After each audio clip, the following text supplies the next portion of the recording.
kitab Al-Fatihah. A'udzu billahi minasyaitonir rajim. Bismillahirrahmanirrahim. Alhamdulillahirabbil alamin. Ar-Rahmanir Rahim. Maliki yaumiddin. Iyyaka na'budu wa iyyaka nasta'in. Ihdinas siratal mustaqim. Siratal ladzina an'amta 'alaihim ghairil maghdubi 'alaihim waladdallin. Bismillahirrahmanirrahim. Alhamdulillahirabbil alamin wassalatu wassalamu ala asyrafil mursalin wa ala alihi wa sahbihi ajma'in. Allahumma ighfir lana dhunubana wa liwalidina warhamhum kama rabbawna shighara. Allahumma nawwir qulubana binuri hidayatik kama nawwartal arda binuri syamsika abadan abadan birahmatika ya arhamar rahimin. Wa sallallahumma ala sayyidina Muhammadin wa ala alihi wa sahbihi wa barik wa sallim walhamdulillahi rabbil alamin. Bismillahirrahmanirrahim. InsyaAllah kita akan sambung pelajaran kita ayat yang ke-26 dan ayat 27 daripada surah Luqman. A'udzu billahi minasy syaithanir rajim. Bismillahirrahmanirrahim. Lillahi ma fis samawati wal ard. Inna Allaha huwal ghaniyyul hamid. Walau annama fil ardi min syajaratin aqlamun wal bahru yamudduhu min ba'dihi sab'atu abhurin ma nafidat kalimatullah. Inna Allaha azizun hakim. Sadaqallahul azim.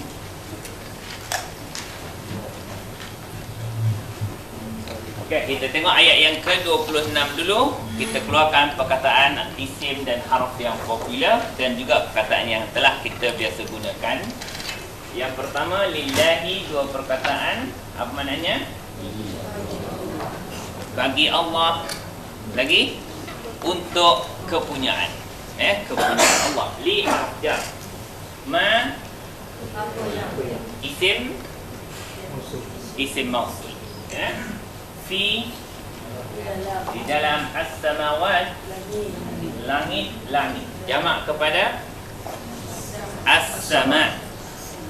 Wa al-ardi, bumi. Inna Allaha huwa al-ghaniyyu, maha kaya, al-hamidu, maha terpuji. Jadi hari ni tak ada nak bincang. Habis dah semua. Macam ni tak kena apalah, buka kelas baru. Habis dah semua perkataan yang tak ada yang tuan-tuan tak tahu dalam ayat yang ke-26. Ya. Okey, sekarang ni kita berhadapan dengan permasalahan begini. Jumlah ataupun ayat di dalam bahasa Arab. Ayat, bentuk ayat dalam bahasa Arab dua sahaja. Sama ada dimulakan dengan fi'il, dia akan panggil jumlah fi'liyah. Tulis Melayu jumlah fi'liyah. Atau kalau dimulakan dengan isim, dia dipanggil jumlah ismiyah. Maka pola ayat, dua pola ayat ini kita mesti tahu. Bila jumlah ismiyah, pola ayat dia mesti mula dengan fi'il. Fi'lun. Kemudian mesti ada fa'il. Apa makna fa'il? Pelaku. Dan ini tidak semesti ada. Kadang-kadang ada fi'il yang perlu kepada maf'ul bih dan ada yang tidak perlu. Iaitulah maf'ulun bih. Jadi pola ayat ni kita kena ingat, fi'il saja jumpa mesti ada fa'il dan mungkin ada maf'ulun bih. Kalau perbuatan dia daraba, apa makna daraba? Dia telah memukul. Misal kata al-ustaz, maka fa'il dia mesti baris depan. Itu tak boleh khilaf. Tidak boleh ada perselisihan ulama. Fa'il mesti baris depan, isim marfu' dan maf'ul bih dia mesti baris atas. Misal kata daraba al-ustadu al-kalba.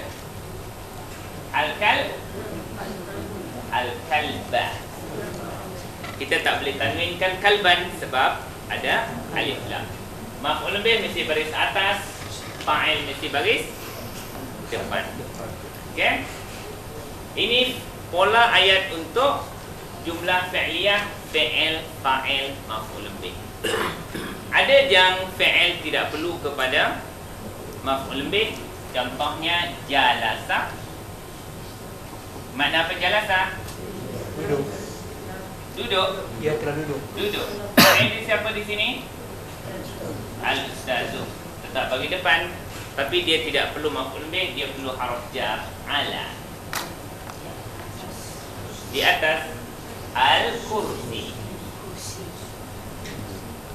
Kursi. Setelah itu duduk atas kursi, maka ini fi'il yang tidak perlu maf'ul bih. Dia ada fi'il dan fa'il sahaja. Okey, pola ayat jumlah ismiyah kita mesti, yang pertama, isim yang memulakan ayat mesti jadi mubtada. Mubtada maknanya subjek. Ya, mesti ada subjek. Dan selepas dia mesti ada pelengkap dia, iaitu khabar ataupun predicate. Ya. Okey, bila disebut saja isim memulakan ayat, Muhammadun, mubtada mesti baris depan. Kita kata dia punya khabar ialah rasulun. Mubtada bagi depan, khabar mesti bagi depan. Maka kita menterjemahkan Muhammad itu adalah seorang rasul. Dia boleh ditukar dengan ganti nama dia. Kalau kita tak nak sebut Muhammad, dia adalah seorang rasul, macam mana? Huwa rasulun. Mana huwa akan jadi mubtada. Kenapa huwa tak bari depan? Sebab dia mabni. Kita jangan kacaulah dia. Huwa rasulun. Kita boleh juga tukar dengan isim isyarah. Ini ialah seorang rasul, macam mana? Hadza rasulun. Hadza rasulun. Ini ialah seorang rasul. Yang paling penting, isim memulakan ayat mesti jadi mubtada dan kita mesti cari khabar dia selepas itu. Okey, sekarang ni kita berhadapan juga dengan satu contoh, misal kata fil fasli.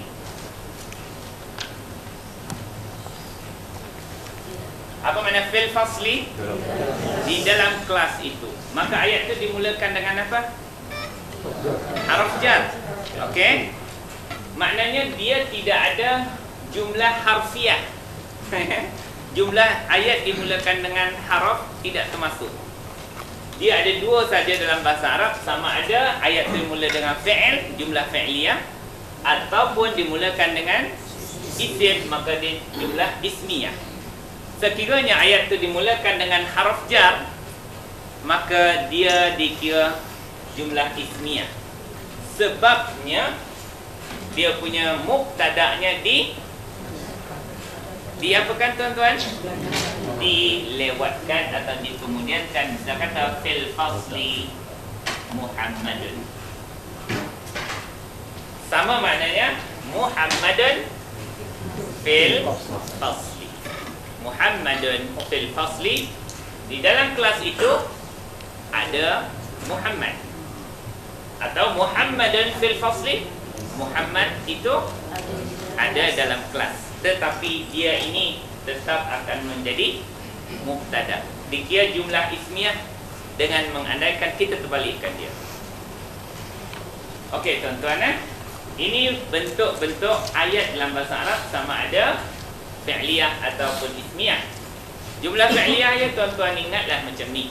Fi'il, fa'il, maf'ulun bih. Jumlah ismiyah, mubtada dan khabar. Tetapi selok-belok dia kita ada buat exercise dalam kita punya buku dulu. Banyak exercise untuk mubtada dan khabar. Boleh tuan-tuan?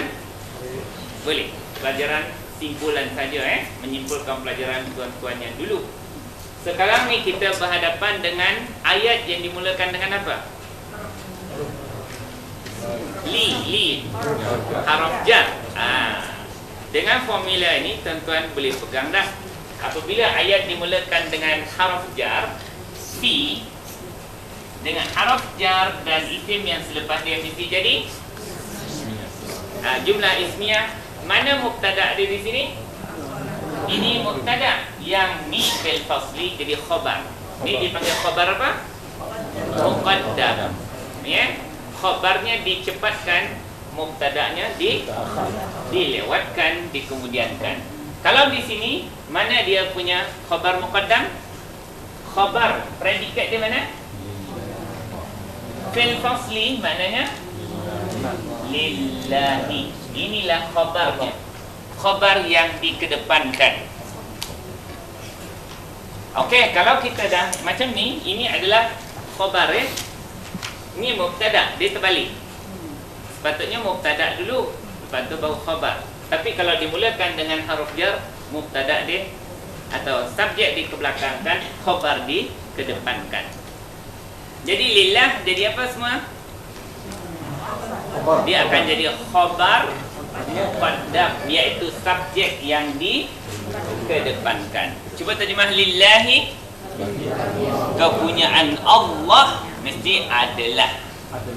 Mana dia punya mubtada yang dilambatkan itu?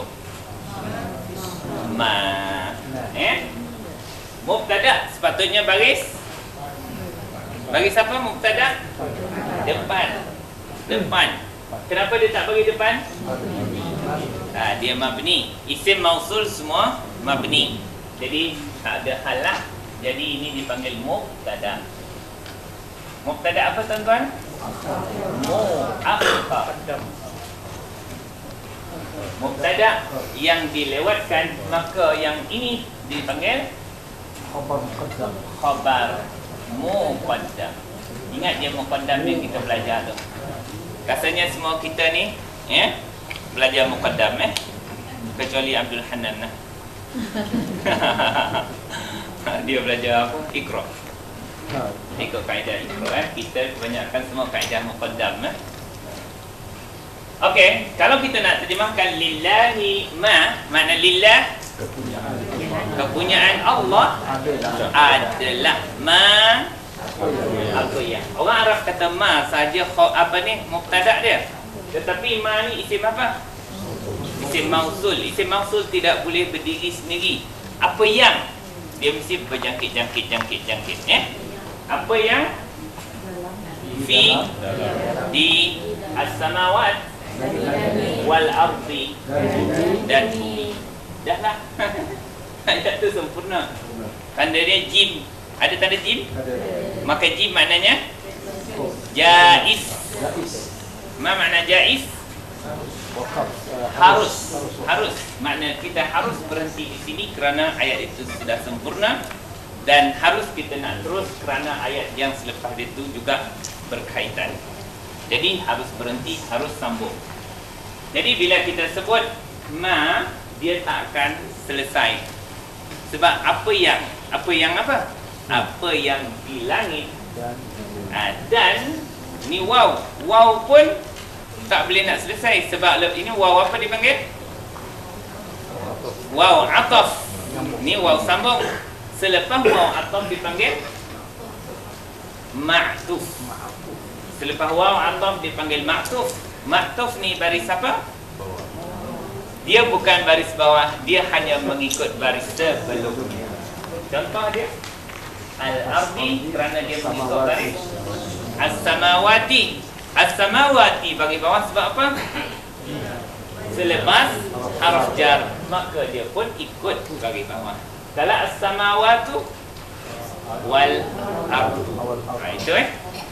Itu ada isim yang mengikut tu Salah satu dia ialah ma'tuf. Okey, jadi maknanya kita terpaksa menyebut ma ni yang dikata mubtada ni dengan segala benda-benda yang berkait-kait dengannya. Akhirnya apa yang di langit dan di bumi. Okey, cuba tuan-tuan terjemahkan semula. Lillahi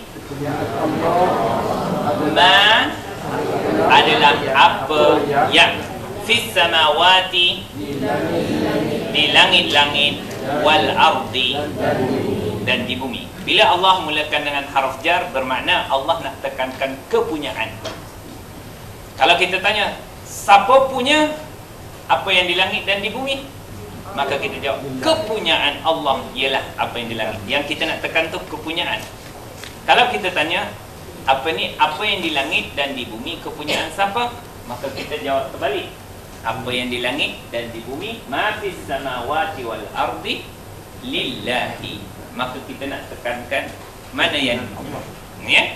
Di sini kita nak menekankan kepunyaan kepada Allah, milik Allah Subhanahu wa taala apa sahaja yang di langit dan di bumi.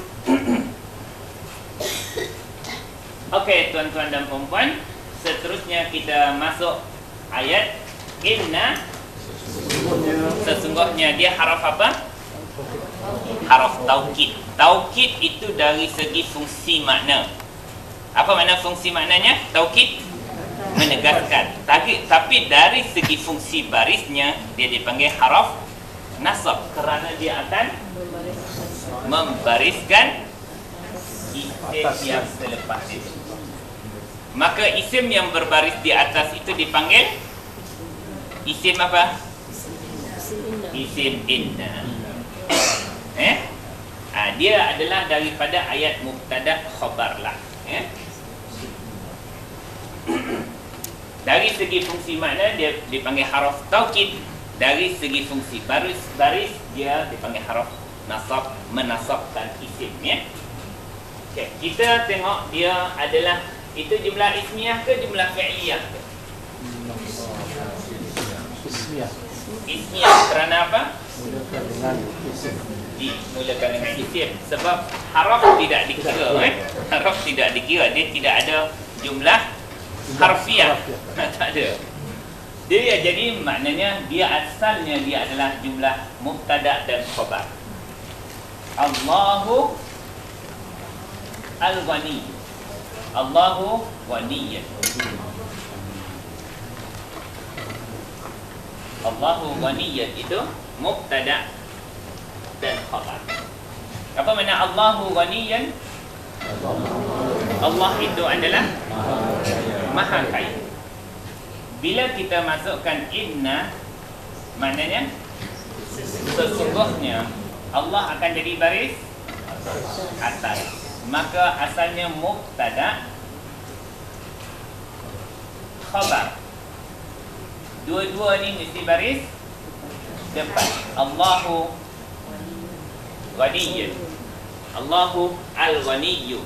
Allah itu adalah maha kaya. Maka mubtada dah jadi baris atas ni dia jadi apa?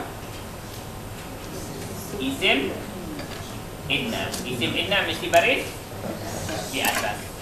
Kemudian khabar dia akan kekal baris depan wa ghaniyyun, kekal bagi depan. Tetapi ubah dah nama dia dipanggil khabar inna. Dengan tu kita kena pegang kepada kaedahnya, hukum bahasanya. Isim inna mesti baris atas, khabar inna mesti baris depan. Asalnya Allahu ghaniyyun. Bila masuk inna, innallaha ghaniyyun. Cuba terjemahkan innallaha. Sesungguhnya Allah itu adalah. Ni X ni jangan lupa Sebab dia asalnya mubtada khabar. Allah tu adalah Maha kaya. Sesungguhnya Allah itu adalah Maha kaya. Dalam ayat kita, innallaha, maknanya sesungguhnya Allah itu. Kenapa dia bagi atas ni? Isim inna. Mana khabar inna? Al-Ghani. Itulah. Yang ini apa hal ni? Huwa. Ini dipanggil, ni apa ni? Isim, apa dipanggil ni? Dhamir. Ini dipanggil dhamirul fasli. Dhamir penyengkang je. Kalau tak nak buat huwa tu, innallaha sengkang. Ya? Ini apa makna huwa? Ia. Ialah. Allah itu ialah. Dia akan jadi juga terjemahan mubtada dan khabar. Ini dipanggil dhamir penyengkang saja. Menyengkang antara isim inna dan khabar inna. Okey, cuba tuan-tuan terjemahkan semula. Innallaha, Allah itu huwa, adalah, ia adalah al-ghaniyyu, maha kaya, al-hamidu, maha terpuji. Kenapa dia bagi depan? Dia mengikut baris apa? Baris al-ghaniyyu. Ya, al-ghaniyyu kenapa bagi depan? Khabar inna bagi depan. Maka dia ni mengikut. Mengikut tu ada berapa sebab? Mengikut ada 4 sebab. Saya dah limitkan tuan-tuan. Kalau purple lupa nak ambil. Minggu depan lah, no? Minggu depan lah, insyaAllah. Maknanya diagram yang menyatakan kalau kita nak mendakwa bahawa isim tu baris depan ada 6 sebab. Kalau kita nak mengatakan isim tu baris atas ada 11 sebab. Kalau kita nak mengatakan isim tu baris bawah ada 2 sebab sahaja. Dan ada 4 isim dia tak ada baris. Dia ikut dia baris sebelumnya. Macam ni dia bagi depan bukan sebab dia bagi depan, tapi sebab dia ikut baris ni. Ya. Mana lagi kita tadi? Ni al-ardi. Dia sebenarnya bukan baris bawah. Dia hanya menunggu baris orang sebelumnya. Apabila dia terletak selepas waw ni, dia hanya mengikut baris as-samawati. Kalau as-samawatu wal ardu. Kalau al-ghaniyyi, al-hamidi, dia hanya mengikut je baris yang lain. Itu dia panggil tawabi', ya. Mengikut. Secara umum dia saya ingin bagi contoh lah, ya, apa dia tawabi'. Tawabi' tu kalimah mufrad ke jamak? Dia adalah kalimah jamak. Dia asalnya tabi'. Apa makna tabi'?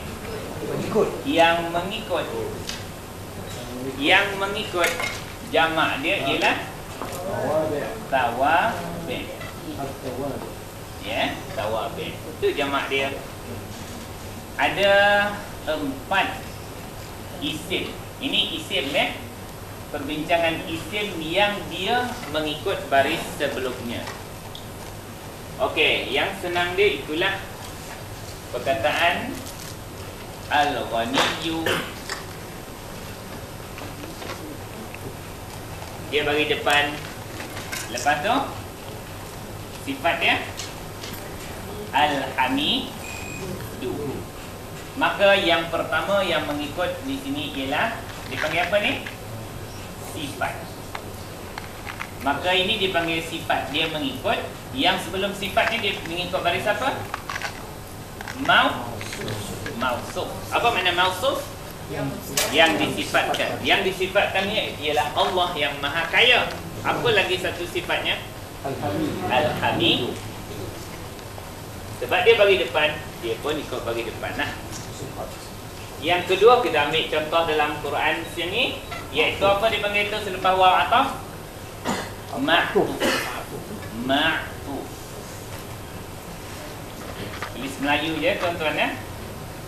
Okey, contohnya fis samawati.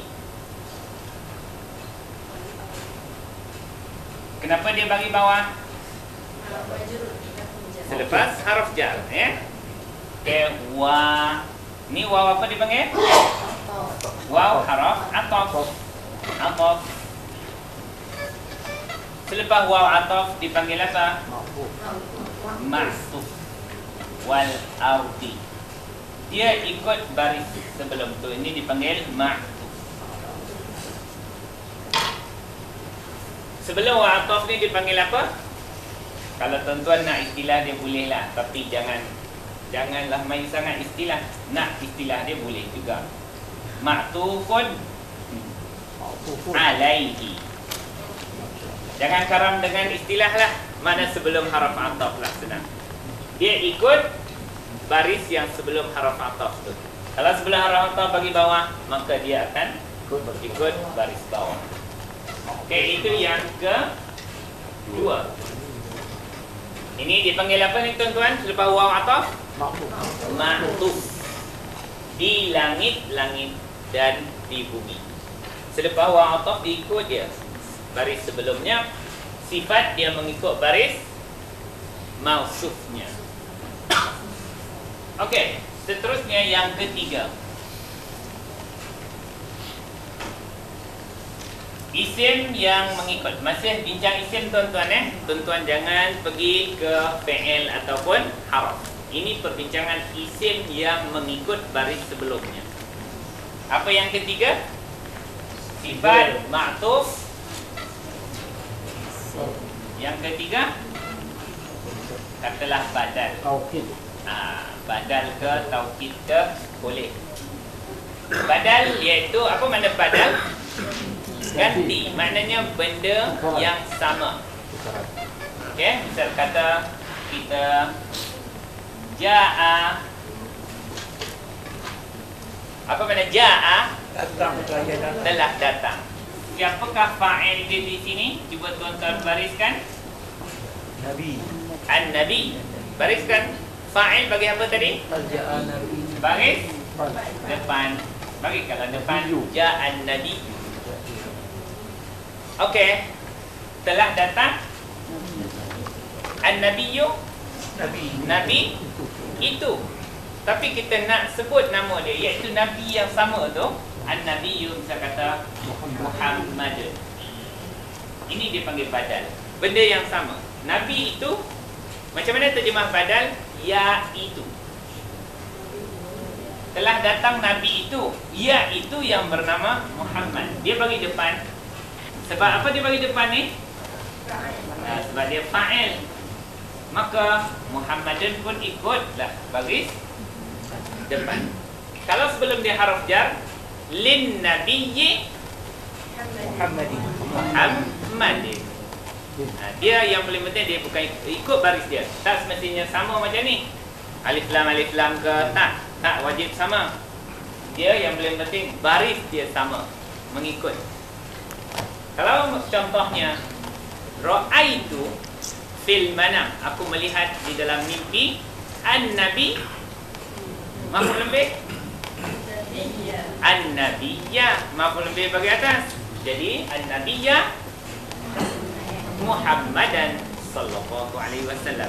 Dia akan ikut je benda yang sama. Macam mana terjemah badal? Ya itu. Ya itu. Benda yang sama. Inilah dipanggil badal. Kalau nak terjemahkan badal tu biasanya ya itu.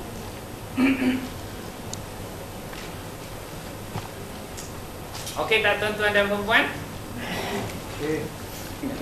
Okey. Hari panas sikit nah. Okey, yang keempat dipanggil ya tuan-tuan, taukid. Nota Ustaz Nasruddin dah hancur dah. Ada. Hancur dah buat ulang kaji. Okey, taukid. Taukid tadi bukan haraf taukid ni tuan-tuan. Bukan inna ni. Tetapi dia adalah isim yang menegaskan isim yang sebelumnya. Paling senang macam ni je lah. wasala. Apa makna wasala? Wasala, telah sampai. Siapa yang dah sampai? Al-ustaz. Bagi apa ustaz? Fa'il. Bagi depan lah. Okey. Al-ustazu. Faham tak ayat ni? Sudah sampai ustaz. Ustaz itu dah sampai. Faham? Faham. Tetapi kadang-kadang orang kata, ya ke? Jadi kita nak tegaskan, betul, ustaz. Jadi kita nak buat macam mana? Al-ustaz. Sebut sekali lagi.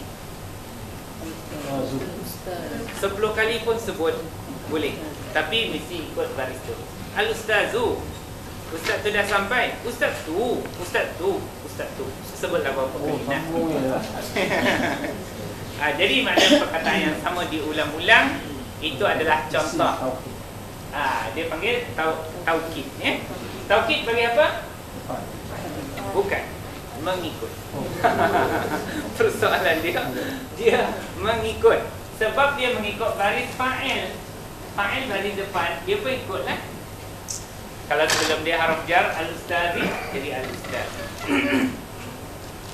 Ada satu lagi perkataan yang kita boleh gantikan. Misal kata tak naklah perkataan al-ustaz. Misal kata ini konon-konon tak nak pakai, kita boleh gunakan taukid dengan perkataan nafsu. Apa makna nafsu? Dirinya.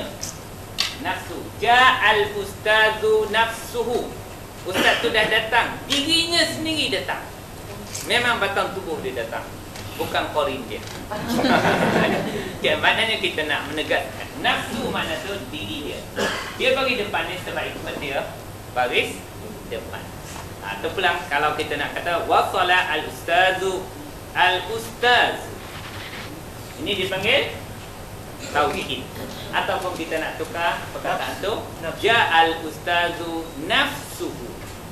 Dia bang? Apa tanya? Wahidah. Oh, seorang-seorang. Itu tak jadi taukid lah. Dia akan jadi hal.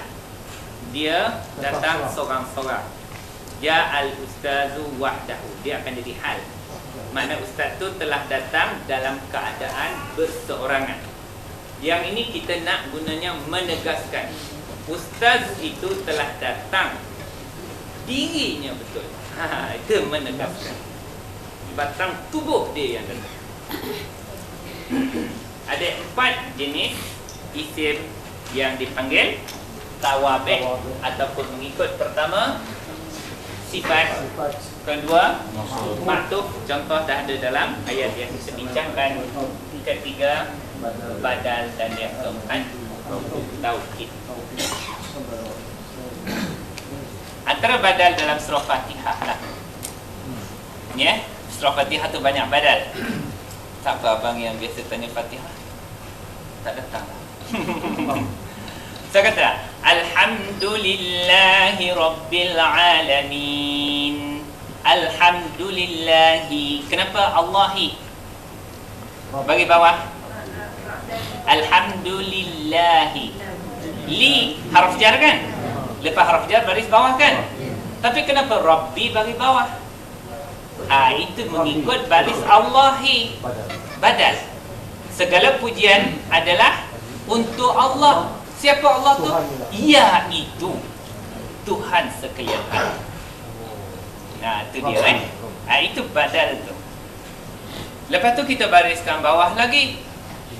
Ar-Rahmani Ar-Rahimi.